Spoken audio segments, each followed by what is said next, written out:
Chapter 18 Intrusion. An endless blue sky. A thick expanse of tropical greenery. Hot and humid air, thick with a morning mist. And what looked to be a rather large puffin with strange purple feathers. Those were the last things Spike saw before he was abruptly awoken from his slumber by a loud bump from somewhere else in the house. He was immediately made aware of his surroundings as he bolted upright in the twisted mass of blankets and pillows that were formerly a bedspread. It was the dead of night. He could surmise that much.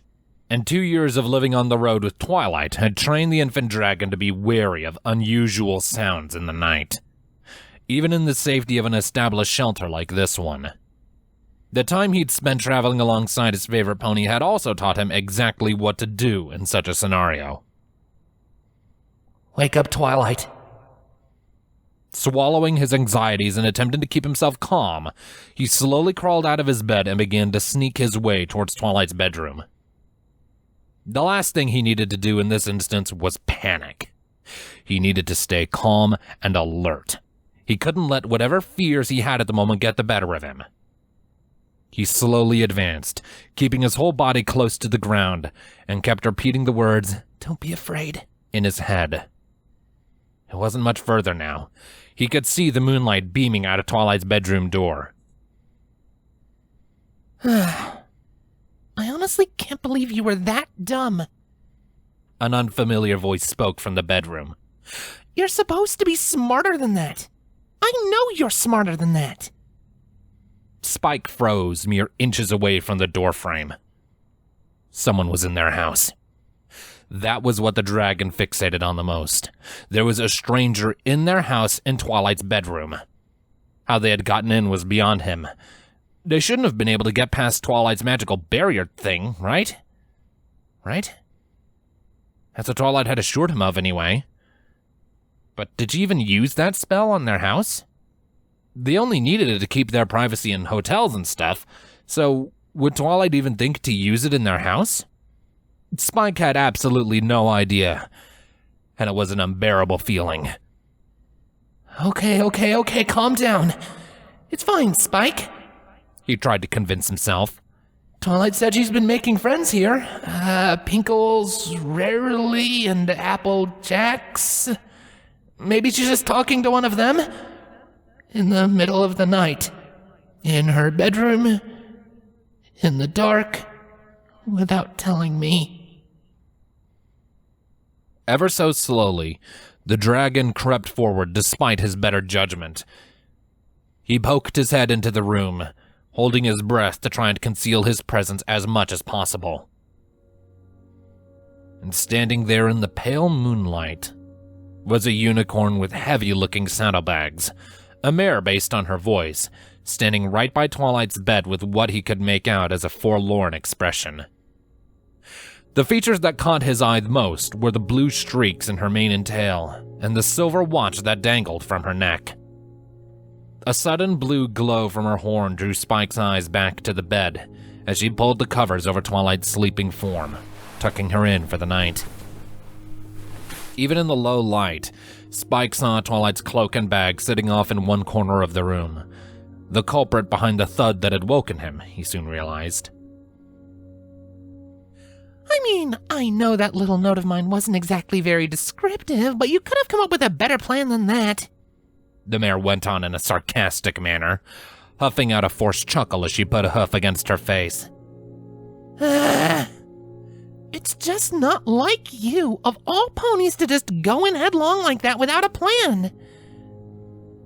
Or maybe it is, and I don't know you as well as I thought. She sighed mournfully.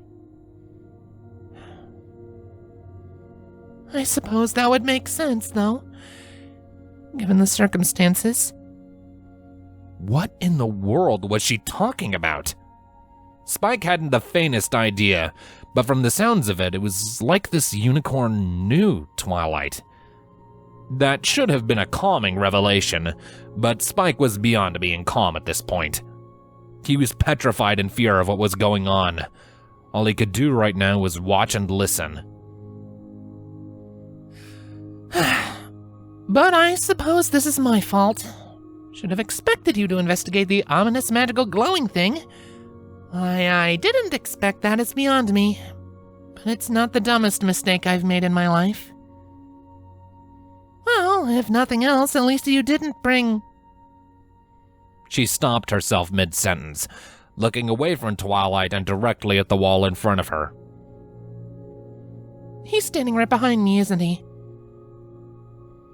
Spike tried to scream, but no sound came out. He only trembled at her words. She knew he was there. He wanted to run, but where was he to go? The only place he could go was to Twilight, and right now, there was a possible threat standing between him and her. Frightened beyond reason, all he could do was wait and see what would happen, and hope that this unfamiliar face wouldn't hurt him. Don't worry. I'm not here to cause trouble. The mirror slowly turned around and looked right at Spike. Her tone and her eyes seemed sincere enough, but Spike was still reasonably suspicious, even as she continued talking to him. Well, the short version is I'm here to help. She gestured towards Twilight's unconscious form. She had a rough night, we'll say. I figured she'd rather wake up in her bed than in the woods. The nervous chuckle the mayor managed to give didn't do much to calm Spike's own nerves. But then the mayor took a few steps away from the bed, jutting with her head in such a way as if to tell him to go to her. Even if that wasn't the intention, Spike still took the opportunity and ran as fast as he could to the sleeping alicorn.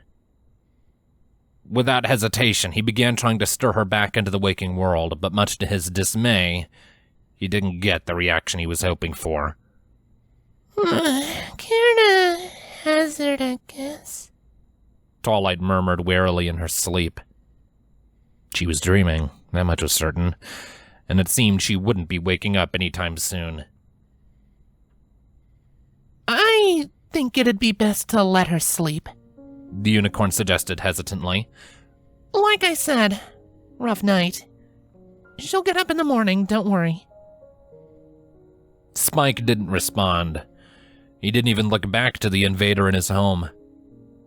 He just sat there, watching Twilight peacefully sleep while he was busy being terrified. The mayor sighed again. It's okay. Your secrets are safe with me. And if all goes according to plan, you'll never see me again. And with that, she simply began to leave, like it was nothing, making her way to the door without another word. This was when Spike finally found his voice again, turning to face the mysterious mayor who had broken into their home. He only had 3 words to say to her. Who are you? The unicorn stopped and waited, apparently mulling over the long dragon's question. It felt like an eternity as the two just waited there in silence, with Twilight continuing to dream on. The mayor hung her head, seemingly in shame, as she thought over his request. Finally, she decided to look back towards him with a weary smile and saddened eyes. It almost looked like she was about to cry. Starlight Glimmer. I was here to help. Even if I didn't do a very good job. Demir looked down towards the ground shamefully. She took a long, deep breath before turning her attention back to Spike with a very different look. Steely-eyed determination now lived in the space where obvious sorrow had just been, which did nothing to put Spike at ease. Take care of her for me, little guy. And I'm sorry about this, but she can't know that I was here. Spike didn't answer the question. He wasn't even given time to process what Starlight said before a blinding flash of blue light enveloped the room. That was the last thing Spike saw, before he was abruptly awoken from his slumber by his own nightmare. He shot up into an upright position, frantically scanning his dark bedroom as his young mind failed to segregate dream from reality. It didn't take him long to realize that he had been dreaming, however, a sigh of relief escaping him. He couldn't quite remember what his nightmare had entailed, but whatever it had been was enough to unnerve him greatly. Something felt wrong. He couldn't sleep. So the young dragon did what any scared child would do in this situation. He sought out comfort from his guardian. He made his way into Twilight's bedroom at a quick but quiet pace, already feeling at ease as he discovered her sleeping form. He hesitated for only a moment before propping himself up onto the bed, beginning to lightly shake the slumbering pony. Twilight, I had another nightmare. Spike's pleas were left unanswered, the alicorn continuing to peacefully sleep the night away. He wasn't going to be able to get her up anytime soon. Not nicely, anyway. So instead, the dragon decided to go for the next best thing. Carefully, he wormed his way underneath the covers in between Twilight's forehooves as she slept into something of a forced hug. The last thing he wanted after this right now was to be alone. It was a thought that he just couldn't handle at the moment. Thankfully for him, even in her sleepy state, Twilight was at least able to recognize his presence, and she gently pulled him closer. The unconscious hug from his closest companion wasn't what he had been wanting out of this experience, but it was enough to at least get the dragon to finally collect his nerves. And soon after, he found himself peacefully drifting back to sleep. You just leave that to me, Twilight muttered from behind him. Spike was certain that she was just talking in her sleep, but the kind words did their part in helping him to relax.